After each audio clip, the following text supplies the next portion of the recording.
wari uzi ko ikiganiro cya radiyo Rwanda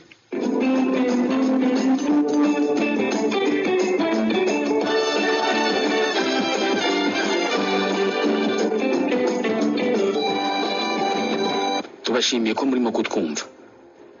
Inshuro nyinshi nusitara ukagwa imbere y'abantu cyangwa se bose bakakubwira ngo komera, ndetse hakagira nuza kukwegura. Niwitsamura bazakubwira ngo urakire. Nupfusha umuntu ntuzabura gufata mu mugongo cyangwa se ngo gutabare. Muri uyu mwaka Leta Zunze Ubumwe za Amerika zateganije miliyari 43 z'amadolari ya Amerika agomba gukoreshwa mu bikorwa by'ubutabazi no gufasha abababaye. Hagati y'umwaka wa 2013 n'2018 Amerika yatanze miliyari 300 z'amadolari mu bikorwa by'ubutabazi no gufasha abababaye. Buri mwaka ku isi yose hatangwa magana y'amamiliyari y'amadolari yo gufasha abababaye, ku bitaro, mu mihanda ndetse n'ahandi hantu hariho hose hahora abantu batanga ubufasha kuba bukeneye igihe icyo ari cyo cyose. Hari abantu bakunda gufasha abantu ku buryo ashobora no gushyira ubuzima bwe mu kaga kugira ngo atabare umuntu uri mu bibazo. Kubera iki? Abasirikare bari ku rugamba, bamwe muri bo abashobora kwishora mu rufaya rw'amasasu abizi neza ko ashobora gupfa ariko agatabara mugenzi we. Ubaye ufite inzara, urwaye cyangwa se ukeneye ubundi bufasha, ukabyuka mu gitondo ukagenda mu muhanda, amahirwe hari menshi nuko wataha ubonye ubwo bufasha. Ibi bivuze ko mu miterere karemano y'abantu bifitemo ubwo bubasha n'ubushobozi bwo gufasha abandi. Niba ari byose, umuntu w'umugira neza ugira impuhwe cyane kandi agakunda gufasha, afasha abantu bose cyangwa se hari imirongo ntarengwa agenderaho abantu batazi. Nitwa Ismael Mwanafunzi. Mugiye kubona ko ibirebana n'ubutabazi cyangwa se gukunda gufasha atari umwihariko w'abantu gusa. Hari n'izindi nyamaswa zo mu ishyamba zizi gufashanya hagati yazo ariko kuyihe nyungu. Ubundi umuntu ukunda gufasha no gutabara abandi wabikora ntacyo ashingiyeho cyangwa se hari inyungu aba bitegerejemo, zitari ziturutse kuwo yafashije gusa, wenda yibwira ko nawe hari ubwo azakenera ubufasha. Yaba bikora ku nyungu cyangwa se nta nyungu ategereje, ububasha bwo gufashanya hagati y'abantu buri mu byabagize ibinyabuzima byarushije ibindi byose guhirwa kuri iyi si kugeza bitangiye kuyitegeka. Tubahaye ikaze muri iki kiganiro. Turi kumwe na Equity Bank. Equity, ishusho nshya y'abanyafurika ikwitayeho.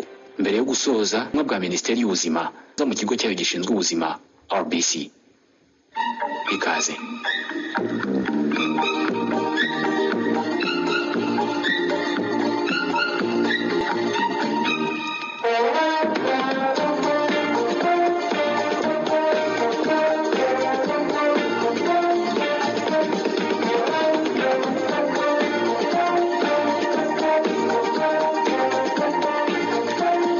Wese muri twe umubiri we wubatse ku buryo asa n'utegetswe gukunda abana be n'abandi bantu bo mu muryango we wa hafi mu buryo buhoraho.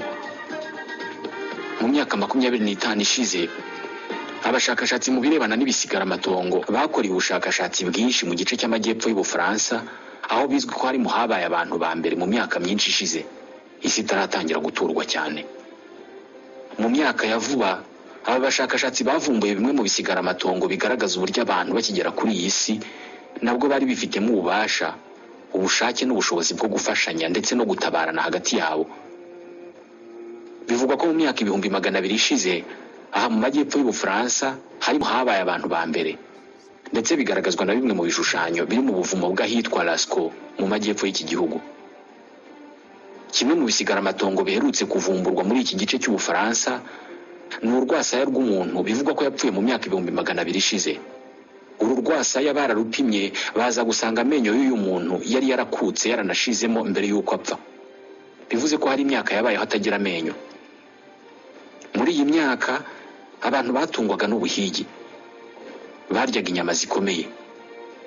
Gukuka amenyo agashiramo muri iki gihe aho abantu bari batunzwe n'inyama gusa bishobora kuba byari nk'igihano cy'urupfu kubera ko nta buryo washoboraga kurya. Birashoboka ko nyir'uru rwasaya rwasanzwe ahangaha mu majyepfo y'Ubufaransa yamaze igihe kinini agaburirwa ibyo kurya yatapfuniwe cyangwa se biseye kubera ko nta menyo yari akigira. Ubu ni ubugira neza bushobora kuba bwarabeshejeho uyu muntu kugera yishwe n'ikindi kintu. niba ari uko bimeze rero, ibintu byo kugira neza cyangwa se byo gufashanya hagati y'abantu ni ibya kera. Twebwe abantu ni twebwe twabayeho ubuzima bwose dufite umuco wo gufasha abari mu bibazo biruta ibyacu. Gufasha cyangwa se kwitangira umuvandimwe cyangwa umubyeyi dusa naho twabigize itegeko cyangwa se inshingano. Gusa hari urwego bigeraho bikaba bitakorwa n'uwo ari we wese.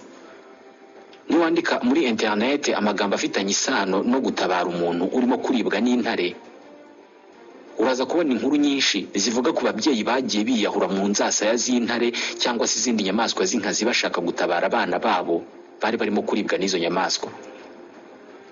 Imwe muri izo nkuru yanditswe na Associated Press. Mu 1996 umubyeyi witwaga Cindy Paroline yari kumwe n'abana be 3 batembera ku ndogobe hafi y'ahitwa Princeton muri Canada. Hari ahantu mu ishyamba ubwo Puma yiri imwe mu nyamaswa z'inkazi nk'intare cyangwa se igisamagwe yabatunguraga igasingira indogobe yari iriho umwe muri abo bana 3 w'umuhungu witwaga Steve Paroline wari ufite imyaka 6 y'amavuko. Uyu mugore wari ufite imyaka 36 abonye umwana we atangiye kuribwa n'icyo gisimba, yahise agisimbukira nta ntwara afite nta n'ikindi kintu afite.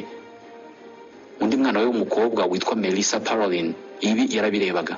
It was just like instinct, yabikoze atiriwe abitekerezaho, bisa naho yibwiraga ko nta kintu ari bube. Byamujemo gutyo gusa kugira icyo akora ku byari birimo kuba. what was happening. Yashikuje ishami ry'igiti aho ngaho ku ruhande, aragenda kubita ya nyamaswa irekura ukuguru k'umwana we iba ari wisingira. Abana be yahise basaba kwiruka bagahunga bajya gushakisha ubutabazi. Ubutabazi bwaje kuhagera mu gihe kirenga isaha yose uwo mubyeyi akirwana n'iyo ntare, ariko yasaga naho atakirimo umwuka. Inyamaswa barayirashe bamujyanye kwa muganga agwa mu nzira. Birasa naho yategereje kubanza kumenya niba abana be barokotse ubundi akabona gupfa. Mu kwishora ku nyamaswa y'inkazi nk'intare, uyu mubyeyi asa n'uwagaragaje ububasha buri mu bantu. Ingufu ziri mu bagore benshi bo kuri iyi si zo kurinda abana babo. Uko niko inyamaswa nyinshi ziremye, kurinda abana bazo. Ibi biri karemano, ari nayo mpamvu imbyeyi itakwihanganira kukubona ukora ku nyana yayo mu buryo ibona ko buyibangamiye. Ni nako bimeze ku mbwa, injangwe n'izindi nyamaswa. Ku muntu ho urukundo ku bana be rurenze urw'izindi nyamaswa nyinshi. Bitekerezwa ko kuba bifata igihe kinini umuntu kugira ngo abyare kandi akaba abyara abana bake ugereranije n'izindi nyamaswa, ariyo mpamvu ashobora gukora igishoboka cyose kugira ngo arinde umwana we. Gutwita umwana amezi 9 yose ni ikintu kimwe, ariko kumurera kugera ageze igihe cyo kwiyitaho byo ni akazi katoroshye. Nta yindi nyamaswa n'imwe kuri iyi si baho igorwa no kurera nk'umuntu. Ikindi, umwana w'umuntu avukana intege nke cyane ku buryo aba agomba guhabwa ibintu byose, kuva ku konswa kugera ku gukurwa ahantu hamwe ajyanwa ahandi. Nta nubwo aba ashobora kwibarangura ngo akore urugendo rwa santimetero 5. Umusize wenyine mu gihe cy'amasaha make ubwo waba umukatiye urwo gupfa. Izi ngufu zose n'umuhate bisabwa mu kwita ku mwana nibyo byongera urukundo abantu bakunda abana babo, ku buryo yakwitambika icyo ari cyo cyose kikamuhitana aho kumuhitanira umwana. Hari umuntu muzajya impaka ku mpamvu arinda umwana we cyane, akubwire ko yamugiriye ku gise. Amamiliyoni y'imyaka tumaze kuri iyi si tubyara, turera, twese yaduhinduye ababyeyi buzuye urukundo n'impuhwe. N'iryo zina ubwaryo umubyeyi risobanura umuntu wabyaye, ariko mu mitwe yacu rirema ishusho y'umuntu mukuru wuzuye impuhwe n'urukundo kandi uzi kurera. Ako kanya umubyeyi akimara kubyara, ubwonko bwe n'umubiri we wose bihita bimufasha kwihuza, kwisanisha no gukunda urwo ruhinja.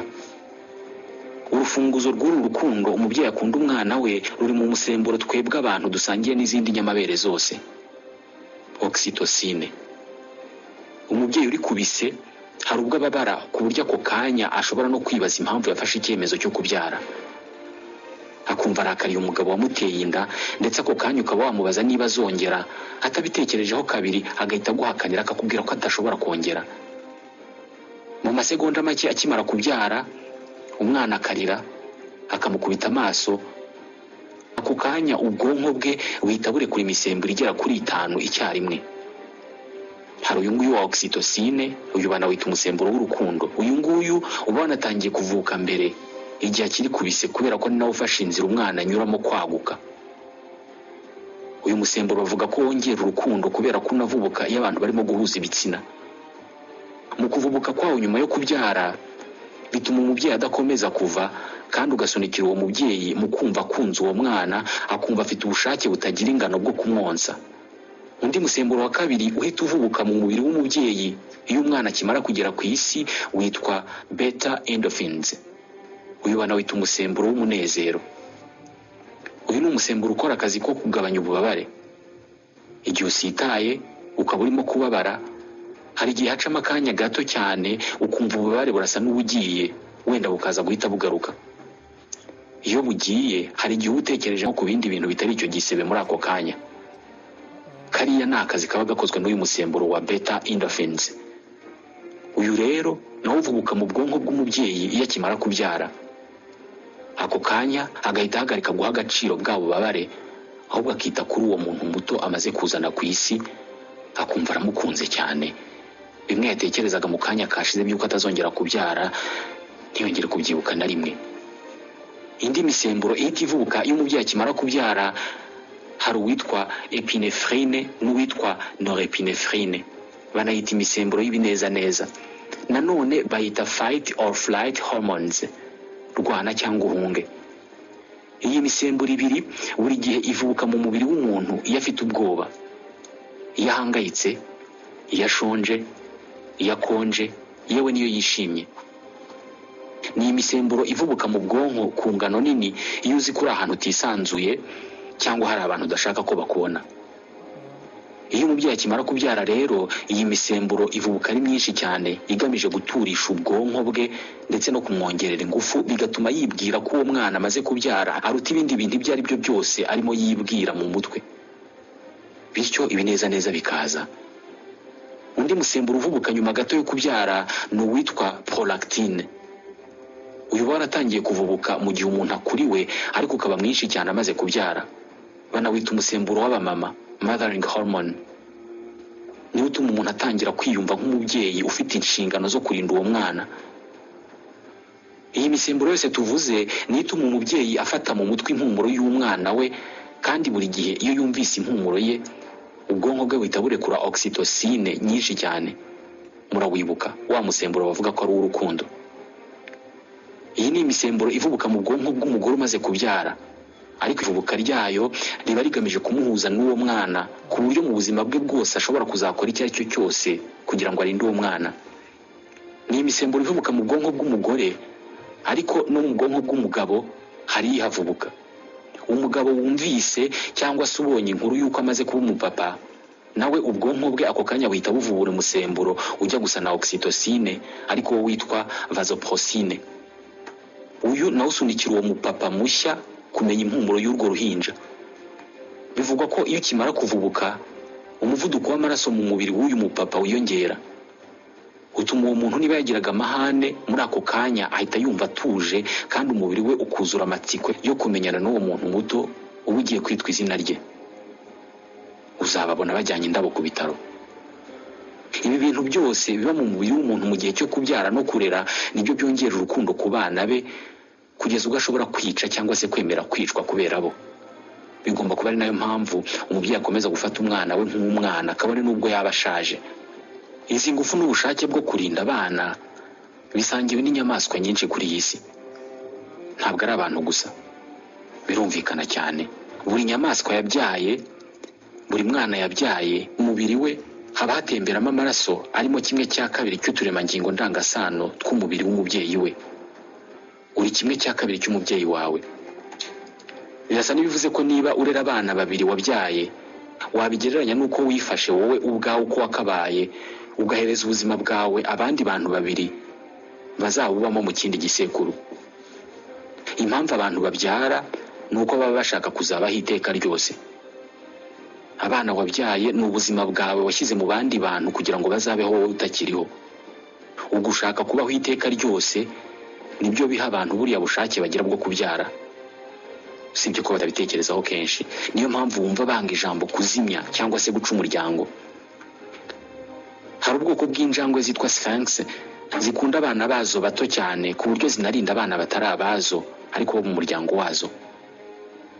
Mu mashyamba zirangwa no kujya hirengeye, zikazamura amajosi yazo aho zishobora kureba ahantu mu ntera nini, ubundi zikitegereza muri iyo ntera nyine zishaka kureba niba nta nyamaswa ishobora kuza guhiga abana bazo muri iryo tsinda. Ibi ubwabyo ni ugushyira ubuzima bwazo mu kaga, kubera kuko zishyira ku karubanda zireba hari inyamaswa yazihiga. Iyo nyamaswa nayo iba ishobora guhita izibona kandi bitari gushoboka. Uku kwishyira mu kaga birumvikana cyane kubera ko mu itsinda haba harimo nyina w'abana, ise wabo na ba nyirarume na babyara babo na ba nyirasenge. Kubarinda birumvikana kubera ko umwishywa w'inyamaswa runaka n'umuntu arimo aba afite 1/4 cy'uturemangingo ndangasano twa nyirarume cyangwa nyirasenge. Abana b'umuvandimwe bawe bafite 1/4 cy'amaraso yawe.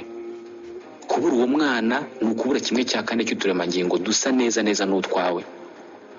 Kumwitaho bijya kumera nko kwita ku mwana wawe bwite. Uko inyamaswa isangiye n'indi uturemangingo ndangasano twinshi ni kwiyitaho cyane. Niyo mpamvu mu muryango urukundo abantu bakunda bava indimwe kuri se na nyina ruruta kure cyane urwo bakundana na babyara babo cyangwa se abishywa babo. Abazi cyane by'imibanire bakoze amagerageza yo guhinyuza ibi ngibi. Bafashe umukecuru n'abana babo 2 n'abuzukuru babo 4 kuko buri mwana wabo yabyaye abana 2. Abo bantu bose uko bakabaye ari 8 bafitanye isano. Harimo ababyeyi, harimo abuzukuru n'ababyara, harimo ba nyirasenge, harimo abishywa, harimo ba nyirarume n'abisengeneza. Abashakashatsi bafashe indobo yuzuye amazi, buri muntu muri abo bantu 8 akajya yibiza umutwe we muri ayo mazi agafunga umwuka mu gihe runaka. Iyo wajyaga kwibiza umutwe wawe muri ayo mazi wahitagamo umuntu ugiye kubikorera mu bari aho ngaho bo mu muryango wawe kugira ngo uwo muntu aze guhabwa amafaranga angana n'umwanya wamaze wafunze umwuka wibije umutwe muri iyo ndobo. Iki ni igipimo cyiza cyane cyo gupima urukundo abantu bo mu muryango umwe bakundana. Umusaza uruta abandi muri uwo muryango yabanje kwibiza umutwe we mu mazi afunga umwuka abikorera umwe mu buzukuru be. Uyu musaza n'umwuzukuru we basangiye 1/4 cy'uturemangingo ndangasano. Yabashije gufunga umwuka mu gihe cy'amasegonda 16 abikorera uwo mwuzukuru. Bamusabye gufunga umwuka abikorera buri umwe mu bana be 2. Kubw'umwana we umwe yabashije gufunga umwuka mu gihe cy'amasegonda 22 ku wundi abasha kuwufunga mu gihe cy'amasegonda 21. Aba bana be basangiye nawe 1/2 cy'uturemangingo ndangasano. Uko ugirana isano ya hafi n'umuntu niko umubiri wawe ugusunikira kuba wamwitangira kurusha uko isano igenda igabanuka. Wagusaba gufunga umwuka wawe ubikorera jewe utazi, ushobora kutamara n'amasegonda 10, ariko bagusabye ngo funga umwuka ureke guhumeka numara igihe kinini turaho umubyeyi wawe cyangwa umuvandimwe wawe amafaranga. Nta wamenya uko umubiri ubigenza, ariko ushobora no kumara umunota urenga. Niyo mpamvu utanyanditse kuri konti yawe muri banki ahubwo ukandikaho muri umuntu wawe cyangwa umubyeyi wawe. Ubwo tuvuze kuri banki reka mpite nkurangira iyo wagana.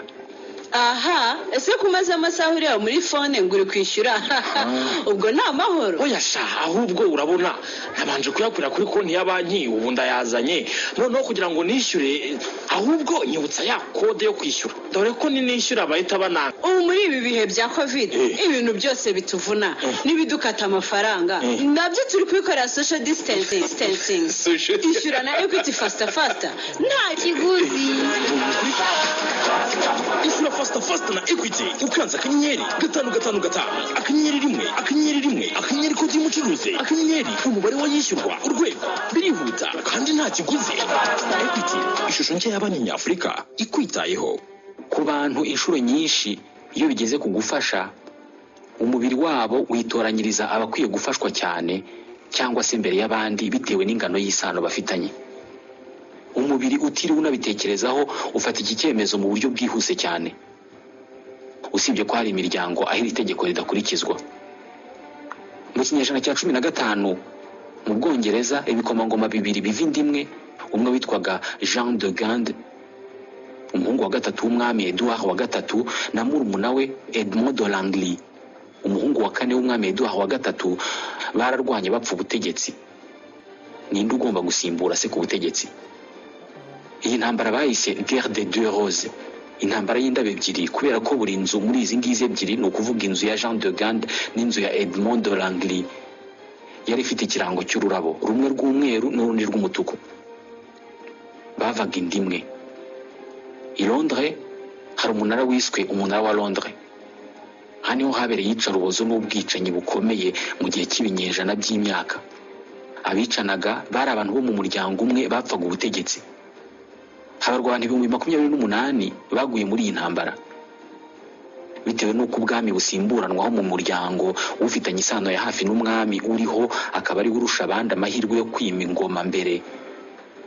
Muri iyo ntambara, kwica uwo mufitanye isano ya hafi nibwo bwari uburyo bwiza bwo kwegera ubutegetsi vuba. Ikinyuranyo cya bimwe twavugaga mu kanya by'uko uwo mufitanye isano ya hafi ari ukunda kurusha abandi.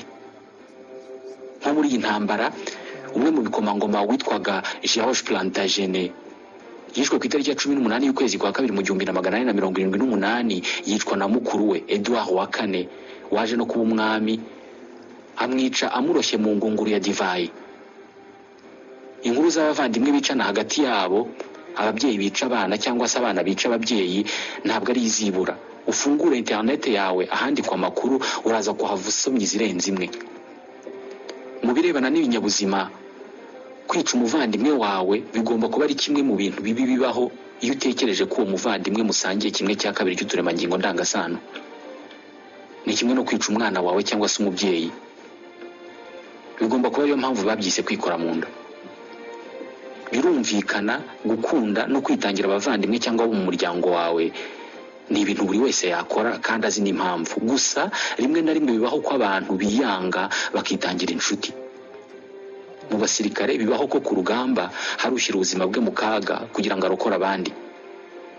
Niyo mpamvu habaho imidari y'ishimwe nyuma ya buri ntambara. Niyo mpamvu habaho intwari. Hari abashakashatsi bamaze kubona impamvu abantu bagira ubushobozi bwo gufasha ndetse no kwitangira inshuti cyangwa se abandi bantu basangiye ubuzima. Gusa igisubizo bakibonye muri zimwe mu nyamaswa zitunzwe n'amaraso y'izindi nyamaswa. Mu mashyamba kimeza menshi yo ku isi habamo ubwoko bw'uducurama bita chauve-souris vampire. Uducurama dutungwa no kunyunyuza amaraso y'izindi nyamaswa. Utu ducurama n'abantu nizo nyamaswa zonyine ku isi zihuriye ku mibereho imwe. Ntabwo ari imibereho yo gutungwa n'amaraso y'izindi nyamaswa, ahubwo zihuriye ku mibereho yo gufashanya hagati yazo. Iyo butangiye kwira nibwo utu ducurama dusohoka tukajya gushaka ibyo kurya nako amaraso yo kunywa hirya no hino mu ishyamba no mu ngo z'abantu. Ni ibiremwa by'umwijima kubera ko mu masaha y'ijoro nibwo bisohoka, ni nabwo bisonza. N'amasura y'utu ducurama asanishwa n'ikibi. Ubuzima bwo gutungwa n'amaraso buragoye cyane kubera ko utu ducurama tuba tugomba kujya gushaka inyamaswa zisinziriye, zaba izo mu ishyamba cyangwa se amatungo yo mu ngo, tukayanyunyuza amaraso. Amacandwe y'utu ducurama abamo ikinya. Karuma inyamaswa kakayitera ikinya ku buryo itababara, ubundi kakayinyunyuza amaraso. Iyo bigeze mu rukerera mu masaha ya za 10 za mu gitondo, igihe ababyuka kare muri twebwe baba bitegura kubyuka, utu ducurama tuba twitegura gusubira mu buvumo cyangwa se mu biti aho tuba. Tumwe muri two tuba twamaze kubona inyamaswa tunyunyuza amaraso duhaze, utundi tuba tugiye gutahana inzara kubera ko tutabonye inyamaswa isinziriye yo kunyunyuza. Uducurama dufite imibiri ikora ku muvuduko munini cyane ku buryo iyo kamaze amasaha 48 katabonye amaraso kaba kamaze gukatirwa urwo gupfa. Kubera ko natwe ubwatwo tubizi, twize gufashanya nk'uko natwe dufite umuryango utabara imbabare n'imiryango nterankunga, tukagira n'ibihumbi by'abantu birirwa bagemurira ibiribwa abantu bose bashonje. Utu ducurama natwe iyo tugeze aho dutaha mu rukerera kubera ko tubaho mu matsinda, utwahaze duhuza iminwa n'ututagize icyo tubona, ubundi tukagarura make mu maraso tuba twanyunyuje mu nyamaswa tukayaha twatundi tutagize icyo tubona. Imibereho y'itsinda ry'utu ducurama tw'utuvampire yubakiye kuri ubu buntu. Buri gacurama muri utu ngutu kaba karigeze kugirirwa neza muri ubu buryo nibura inshuro imwe mu buzima. Ariyo mpamvu nta na kamwe kanga gutanga ubu bufasha. Twebwe abantu ndetse n'utu ducurama dutunzwe n'amaraso ni twebwe ibinyabuzima byonyine byibukwa bigiriye neza bikazahamwitura iyo neza.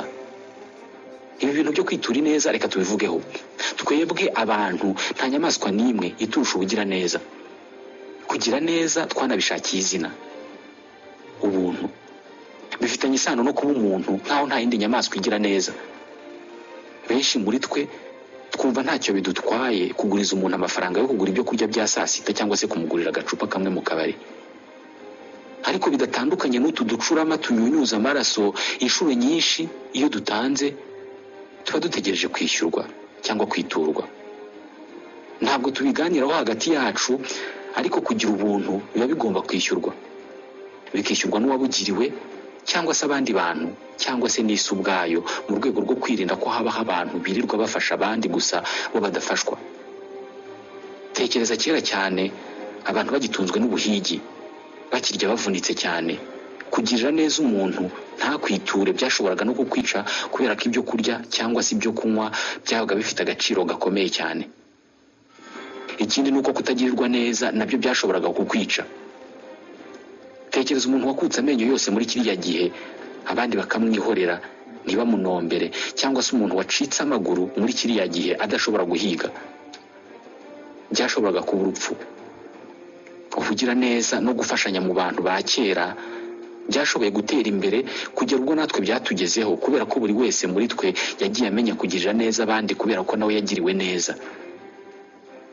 Niba ari uko byari bimeze no kuva kera, bivuze ko aba bantu bari bazi kumenya umuntu utitura ineza yagiriwe, bityo bakabimuhanira. Twese tuzi kumenya umuntu uhabwa gusa, uwadatanga, cyangwa se umuntu utibuka ko twamuhaye. Igihe adafite icyo kutwishyura, twahimbye uburyo agomba gukoresha kugira ngo atwereke ko twamufashije. Gushimira. Tubashimiye ko murimo kutwumva. Ibirebana no kwirinda no kurwanya ubugugu bitubamo kuva tukiri abana bato. Hari abashakashatsi babikozemo amagerageza, bayakorera ku bana bafite imyaka iri hagati y'7 n'8.